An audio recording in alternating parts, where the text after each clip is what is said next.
waxaan halkan ka salaamayaa number 1 hooyaday macaan oo ku sugan hadda dalka Mareykanka. waxaan leeyahay hooyo macaan, I love you so much. heestii hooyadeedna insha Allah mar dhawaan soo daanaynaa.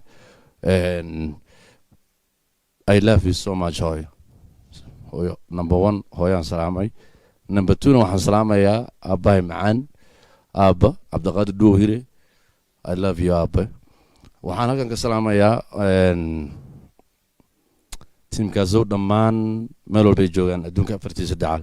hebel iyo hebel ma soo koobi karo, dhammaantood waan salaamayaa, dhammaan tiimkaasoo weeye.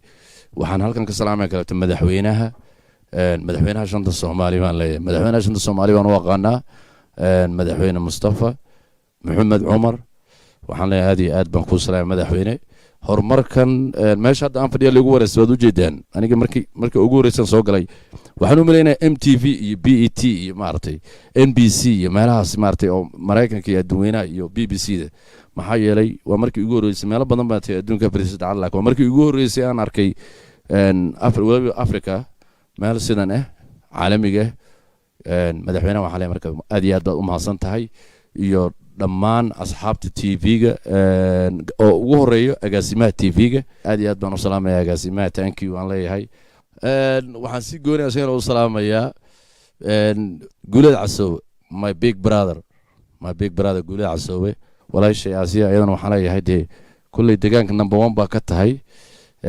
weliba markii aan hadda Mareykanka joogo aad baan kuu taageeri jiray markaa soo gashay Aasiya noolaato aan dhihi jiray. marka aad iyo aad baan idin salaamayaa. waxaan halkan ka salaamayaa xaaskayga laftigaal Naciima Diamond. iyo waxaan kaloo halkan ka salaamayaa caruurtayda iyo hooyadood Naciima Cabdi Gurey. ayadana ilaahay amarkii waa isku magac caruurtayda. I love you all. Saajid ugu horeeya, Saahim ku xigo, Saarim uu yaryahay, iyo Naciima Cabdi Gurey oo my xaaskayga hore marna walaashay oo marna my best friend. I love you all insha Allah bismillahir kareem. haddii aan nabadnahay insha Allah. By the way caruurta jigjigan ayagana soo dejinayaa, waana ka wada hadalnay, gurigoodina waa diyaar insha Allah. aad iyo aad baan idin salaamaya dhammaan. waxaa abwaanka thank you aan leeyahay abwaan Hargeele, walaalkay abwaan Hargeele laftigaal badho walaal jiraataan ku leeyahay. maalinkii ilaa iyo hadda waad garab taagan tahay. heeso badan oo aad ii qortayna qaar way soo baxeen oo kale shacabku arkeen. thank you aan ku leeyahay. walaalka iga yar asagana habeenay maalin asna ila taagnaa. aad iyo aad baan u salaamayaa. legend baan u aqaanaa Saadaam, waana ogaaska reerka.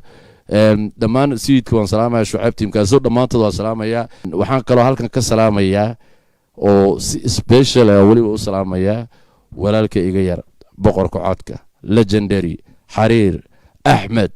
ilaahay ka sokow haddii uusan joogi lahayn halkan waxaan u malaynaa ma wajeclaadeen baan u malayaa waddanka.